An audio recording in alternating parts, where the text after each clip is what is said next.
Bonjour à toutes et à tous, je suis Hélé de Posson, coach de reconnexion à soi et auteure de La spirale d'auto-guérison.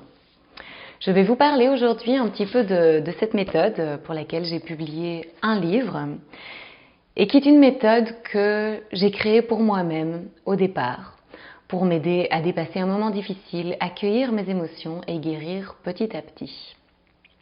Alors, pour vous donner un peu de contexte, je me suis mariée il y a 2 ans et demi et 6 mois après mon mariage, je suis partie faire une formation de professeur de yoga.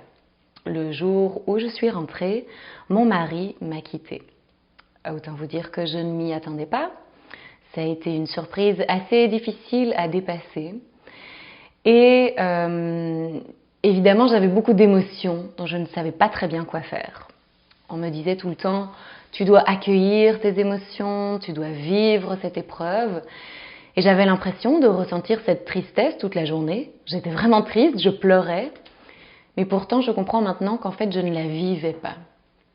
On nous apprend très tôt qu'en tant que petite fille, on n'a pas le droit de pleurer, pas le droit de crier, on doit se comporter correctement. Les garçons, surtout, n'ont pas le droit de pleurer, ils doivent se montrer forts. Et donc, on a appris très tôt à refouler nos émotions plutôt que de les accueillir. Qu'est-ce que ça veut dire, accueillir ses émotions? Je vais vous l'expliquer plus tard parce que c'est quelque chose que j'ai découvert moi-même. Je ne savais pas en fait ce que ça voulait dire. J'entendais partout que je devais le faire, mais je ne savais pas comment le faire. Alors j'ai commencé à chercher un truc, quelque chose qui pourrait m'aider à aller mieux rapidement et qui m'aiderait en fait à faire les bons gestes pour moi et à ne pas rester avec ces angoisses et cette colère et toutes ces émotions très fortes que j'avais à l'intérieur de moi.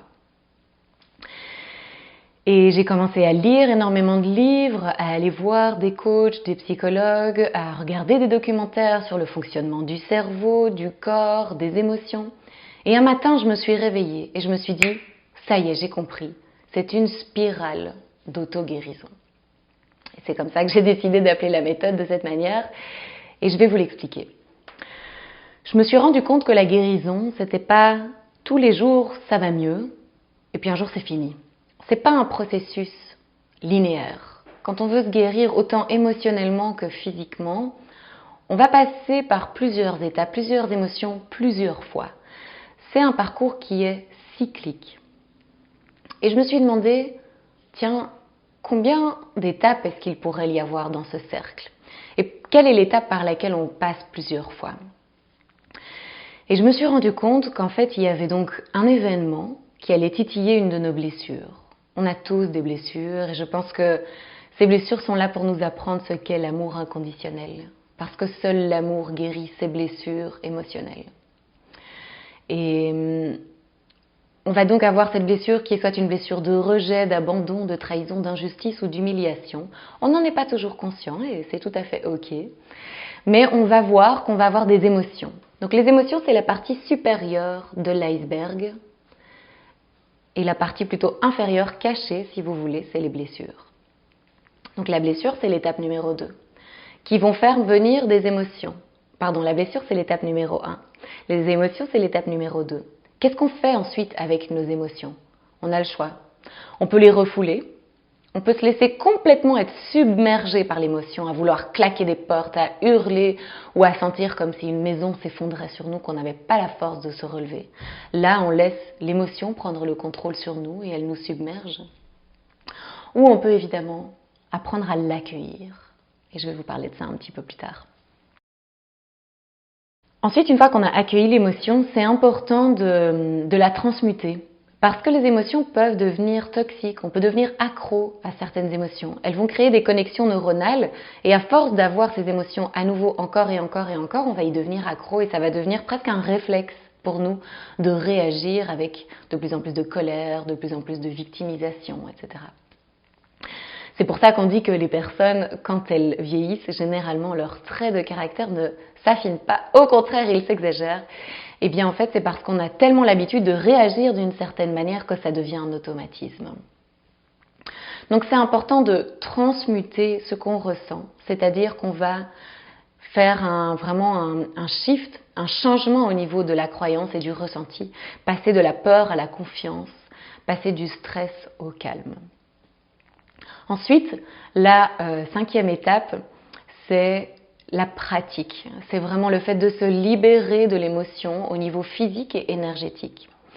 Parce qu'une émotion, elle va stimuler notre système nerveux sympathique. Le mot émotion vient du mot latin emovere, qui veut dire mettre en mouvement.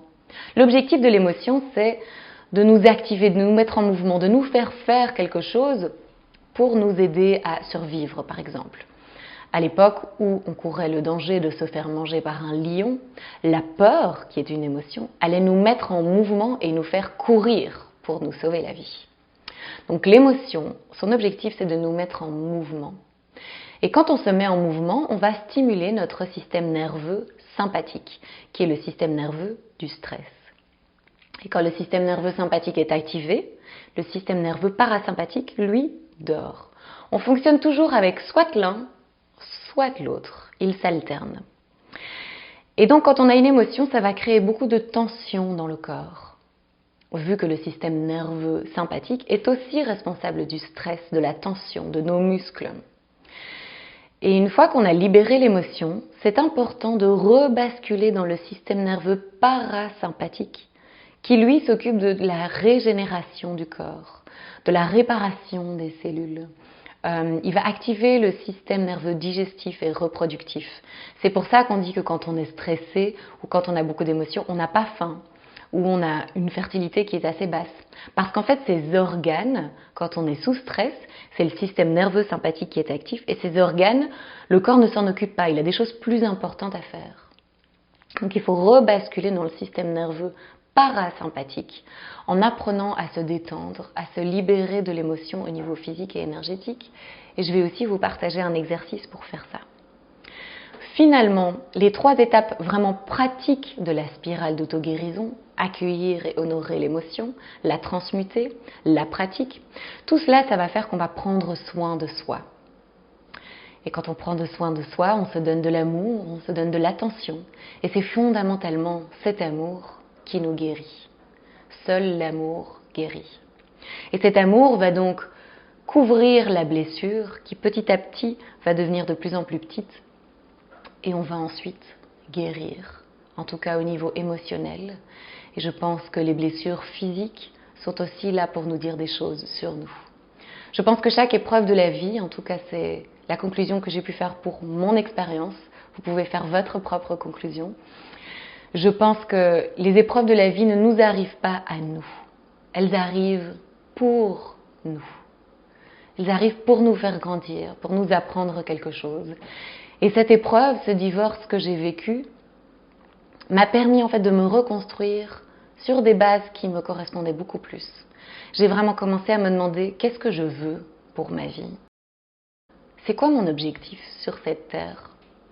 Maintenant que j'avais plus rien, en tout cas c'était l'impression que j'avais, j'en ai profité pour démissionner, vendre mon appartement, déménager à l'étranger et tout recommencer à zéro.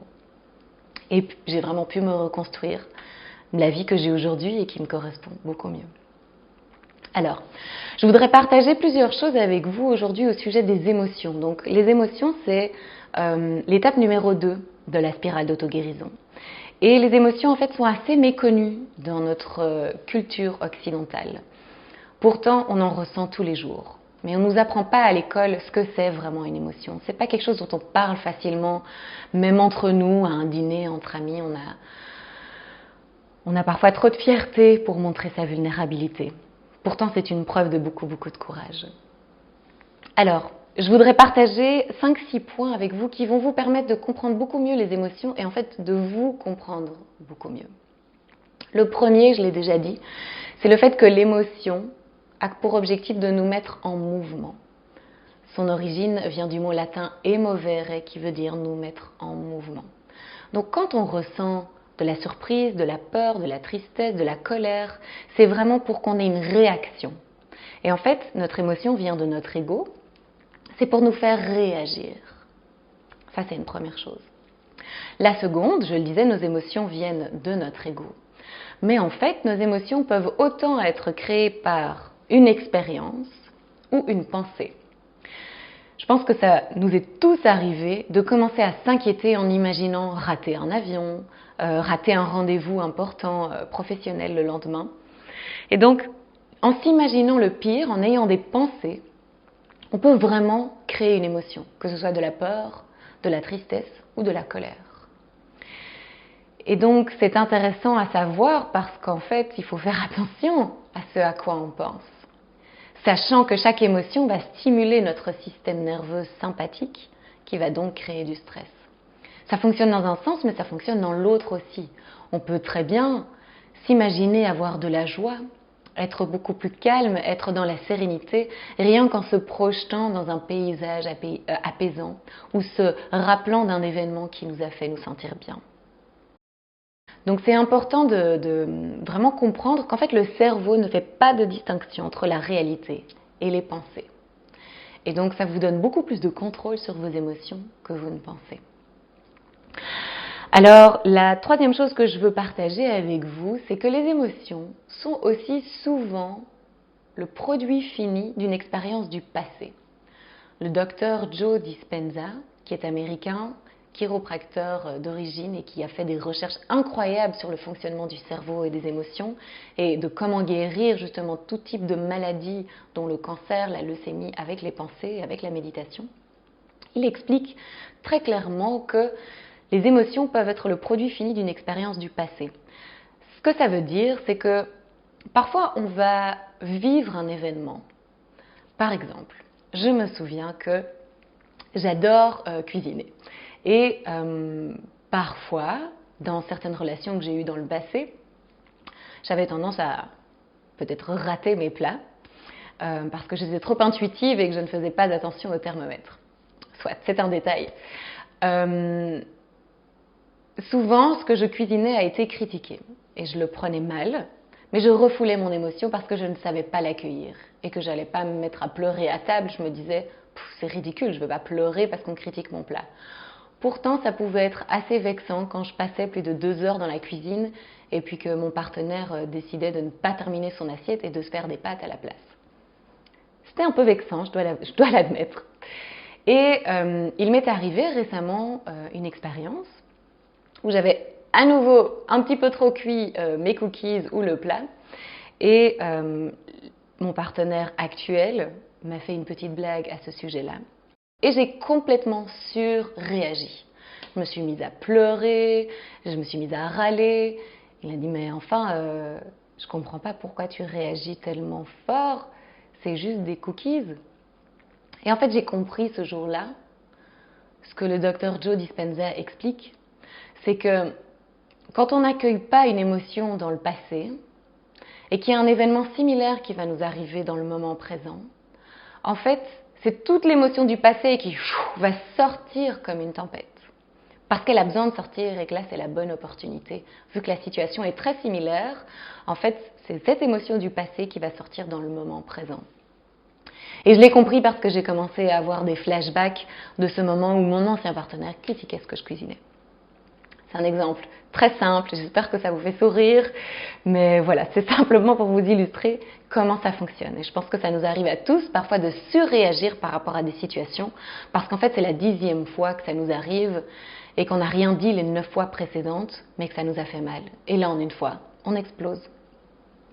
Voilà. Une autre chose que je voudrais partager avec vous, c'est que les émotions peuvent être toxiques.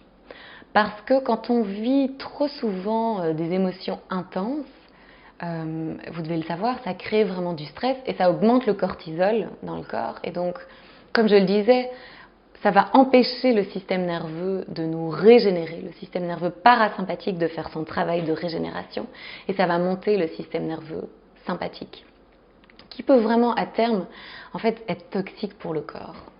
Parce qu'on va avoir toutes ces hormones de stress qui vont être partagées dans toutes nos cellules.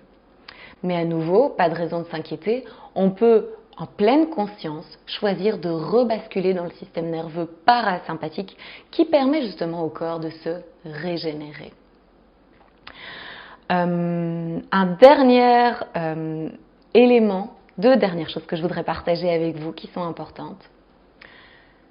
Les émotions ont un message. Chaque émotion vient vous dire quelque chose sur vous-même. En fait, il faut vraiment voir les émotions comme un invité qui vient toquer à la porte et qui a un message à donner. Quand on n'a pas envie de lui ouvrir la porte parce que ça fait mal, c'est inconfortable d'avoir peur, d'être angoissé, d'être triste, d'être dans la colère, c'est pas chouette, ça c'est sûr. Donc on a tendance à fermer la porte, à refouler. Bon, l'invité va peut-être attendre, mais il va toquer plus fort la prochaine fois. Et en fait, si on apprend simplement à ouvrir la porte, à inviter l'émotion chez nous, à l'asseoir, à lui servir une tasse de thé et à écouter ce qu'elle a à nous dire, on peut commencer à avoir une conversation avec l'émotion qui va nous apprendre des choses sur nous. Elle va nous apprendre quels sont nos besoins, de quel type d'attention on aurait besoin justement. Qu'est-ce qui se passe à l'intérieur de nous? Nos émotions viennent vraiment nous donner beaucoup d'informations sur en fait notre enfant intérieur et ce dont il a besoin.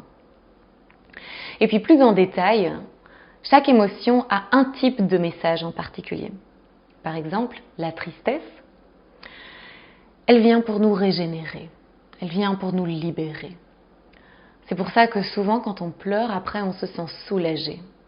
Parce que les larmes qui coulent vont vraiment permettre à nos espoirs, à nos attentes, à nos déceptions de sortir et d'être libérés. Donc ne retenez jamais vos larmes, elles sont là pour vous nettoyer. C'est pas facile, parfois on ne sait pas très bien si on va réussir à pleurer, si on peut se le permettre. C'est inconfortable aussi, mais on se sent toujours soulagé après parce que ça nous libère d'un poids. La colère, elle, par contre, elle vient mettre ses limites. Quand on est fâché, c'est pour dire « ça suffit ». Ma limite, elle est là, je ne suis pas d'accord. Et on a le droit d'être fâché. On a le droit de dire que ça ne nous convient pas. Donc la colère, quand elle est exprimée de façon saine, elle est en fait très intéressante et il faut l'écouter aussi parce que c'est simplement notre ego qui nous protège et qui dit « stop, ça ne me convient plus ». La peur, elle, c'est un instinct de survie. Elle veut s'assurer qu'on va se mettre en action et qu'on va faire les choses nécessaires pour rester en vie. Par contre, la peur, elle peut vraiment devenir toxique et parfois, elle mène à beaucoup d'inquiétude et de stress et elle ne sert pas toujours à grand-chose. Donc le meilleur moyen de se libérer de la peur, c'est évidemment de l'accueillir et c'est de l'exprimer. De dire « j'ai simplement peur qu'il m'arrive telle et telle chose » et j'accueille la peur. Et le dernier élément que je voudrais partager avec vous, qui pour moi a changé ma vie quand j'ai compris ça, c'est que l'émotion ne fait que passer. Je le dis encore, l'émotion, elle ne fait que passer. Comme l'invité à qui vous allez ouvrir la porte et à qui vous allez tendre l'oreille pour écouter son message, une fois qu'il a délivré son message, il s'en va. Il n'a pas envie de rester chez vous et au contraire, son objectif est de livrer son message et de repartir aussitôt. Souvent, on a du mal à accueillir nos émotions parce qu'on a l'impression qu'elles vont être permanentes. On a l'impression qu'on va rester dans cet état de colère, de tristesse, de dégoût, de choc, de peur, de honte, de culpabilité. En fait, elle ne fait que passer. Et donc, quand on se permet de la vivre pleinement, quand on se permet de descendre, vous voyez ma main qui fait comme ça, parce que c'est vraiment l'intention qu'on a quand on veut vivre et descendre dans nos émotions. Une fois qu'on la ressent pleinement, qu'on la laisse circuler en nous, l'émotion, elle s'en va. Donc la prochaine fois que vous ressentirez une émotion forte, ou même petite, dites-vous qu'elle ne fait que passer si vous l'accueillez. Si vous ne l'accueillez pas, si vous laissez la porte fermée, elle va continuer à toquer, elle va continuer à vouloir venir parce que vous ne l'avez pas écouté, vous n'avez pas écouté son message. Alors, tout ça c'est bien beau, c'est de la théorie, mais comment est-ce qu'on fait pour accueillir ces émotions? Je vais partager un outil avec vous que j'ai créé justement quand j'ai traversé ce divorce et que j'avais toutes ces émotions à accueillir. Et c'est une méthode vraiment en plusieurs étapes, dont vous pouvez prendre note, mais vous trouverez aussi des vidéos sur ma chaîne YouTube. Alors, on s'ancre, on met ses 2 pieds au sol, on les écarte de la largeur des hanches quand on veut accueillir ses émotions, on se met dans un endroit calme. On peut s'accompagner de musique douce éventuellement. On ferme les yeux. Et on se connecte tout simplement à ce moment qui crée de l'émotion. À ce moment qui nous fait mal, qui nous fait peur, qui nous met en colère, qui nous apporte de la honte ou de la culpabilité. Et on laisse les pensées qui l'accompagnent s'exprimer, circuler librement. On ne retient rien. Au contraire, on ressent.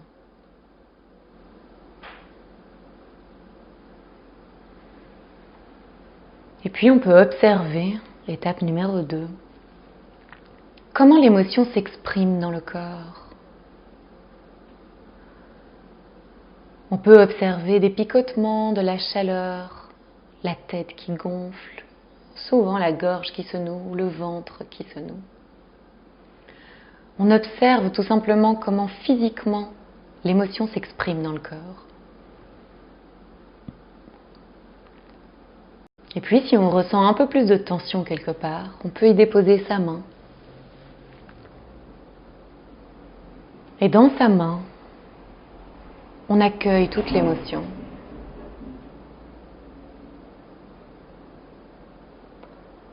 On laisse toute l'émotion circuler, toute la tension du corps circuler pour se diriger jusque la main.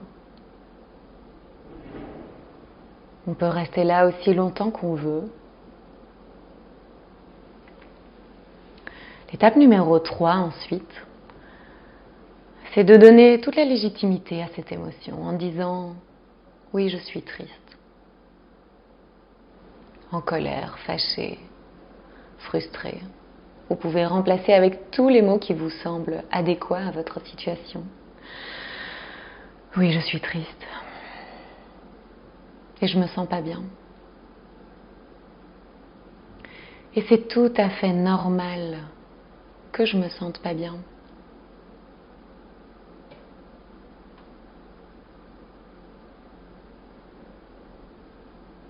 Oui, je suis triste. Oui, je me sens pas bien. Et c'est tout à fait normal que je me sente comme ça après tout ce qui s'est passé, avec tout ce que je traverse. Donnez-vous la légitimité de ressentir ce qui se passe à l'intérieur de vous. Ça, c'est accueillir son émotion. Et puis vous pouvez même continuer en disant « J'accueille l'émotion maintenant parce que je suis là pour moi ».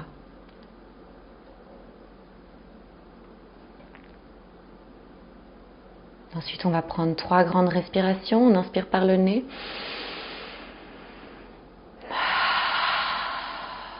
On expire par la bouche.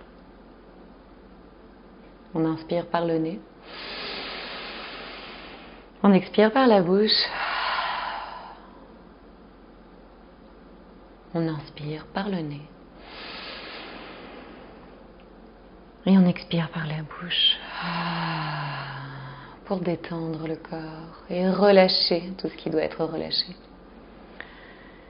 Et la dernière étape pour accueillir son émotion, c'est simplement de l'honorer en la remerciant, en lui disant « Merci émotion d'être venue me voir aujourd'hui. Merci de me libérer de ce poids et merci de m'aider à m'ouvrir la porte de moi-même. » Voilà, on a fait l'exercice rapidement. J'espère que certains ont pu l'appliquer ou prendre des notes. Mais vous pouvez vraiment prendre 5 à 10 minutes pour faire cet exercice. Parfois, on a vraiment besoin de temps pour se permettre de ressentir, pour aller chercher. Et alors, c'est important de se connecter au corps, de voir comment le corps réagit, parce que le corps nous parle tout le temps. Et quand on suit les mouvements du corps, ce dont le corps a besoin, on va petit à petit peut-être se mettre dans la bonne position qui nous permet de relâcher l'émotion. Une fois qu'on a accueilli l'émotion, souvent on se sent mieux. Et c'est là que c'est important de faire la transmutation. Et puis ensuite de faire l'exercice de pratique. Je ne vais pas vous partager la transmutation aujourd'hui parce que ce serait trop long, mais l'exercice de pratique, c'est un exercice très simple que vous pouvez utiliser vraiment pour rebasculer dans le système nerveux parasympathique, parce que comme je le disais, l'émotion vous aura créé une forme de tension et de stress dans le corps. C'est un exercice de respiration par narines alternées qui va vraiment permettre à l'émotion de diminuer, parce que l'émotion, elle est dans le cerveau droit, et notre cerveau logique gauche va être complètement envahi par l'émotion quand on est en colère ou triste. Le cerveau droit prend le dessus.